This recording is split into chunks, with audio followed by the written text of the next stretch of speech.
સુરતમાં તંત્રના પાપે સામાન્ય નાગરિકો મુશ્કેલી ભોગવવાનો વારો આવ્યો છે। ઊંધના નવસારી રોડ બેસી જતા એસટી બસ ત્યાં ફસાઈ હતી।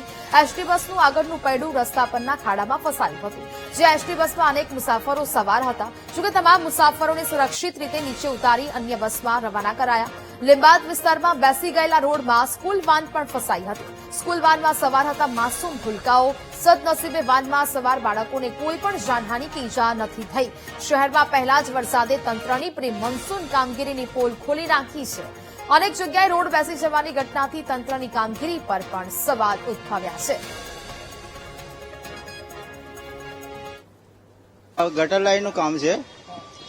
પાણીની લાઈન આપણે ગટર લાઈન મળતી નથી બરાબર।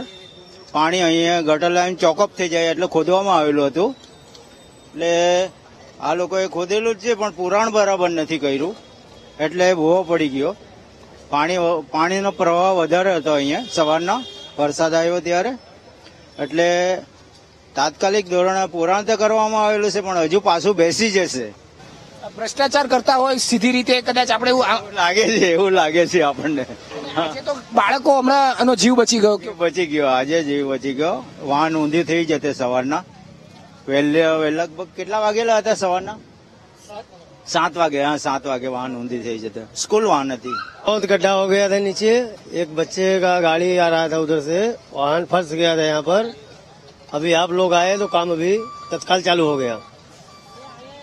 बिल्कुल એટલે वैन में के कौन थे, बच्चे थे क्या? बच्चे कम से कम 8-10 बच्चे स्कूल बच्चे वाले थे, स्कूल का बच्चे थे 8-10।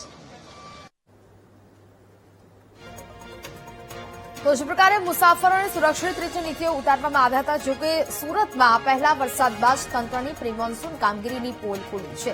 એક બાજુ સ્કૂલ વાન પણ આ ભૂવામાં ફસાઈ હોય તેવા દ્રશ્યો છે તે સામે આવ્યા હતા। સદનસીબે બાળકોને કોઈ પણ ઈજાગ્રસ્ત નથી થયા। જોકે કામગીરી એટલી બધી નબળી થઈ ગઈ છે સુરતના અનેક રોડોની કે જ્યાં ફરી એક વખત આ દ્રશ્યો છે તે જોવા મળ્યા, જાણે કે ભૂવા નગરી સુરત બની હોય તેમ અનેક જગ્યા પર આ ભૂવાઓ છે તે જોવા મળી રહ્યા છે।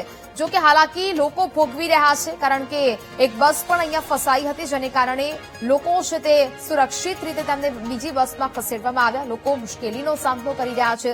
સુરતના અનેક વિસ્તારોમાં આ ભૂવા રાત જોવા મળી રહ્યું છે। એસટી બસનું આગળનું પૈડું છે તે ખાડામાં ફસાયું હતું। તંત્રની આ પ્રકારની કામગીરીથી લોકોમાં નારાજગી જોવા મળી રહી છે। શરૂઆતી વરસાદમાં જ આ મસ્ત મોટા ભૂવાઓ છે તે પડી રહ્યા છે અને તેથી જ અહીંયા ભ્રષ્ટાચારની પોલ ખુલી છે।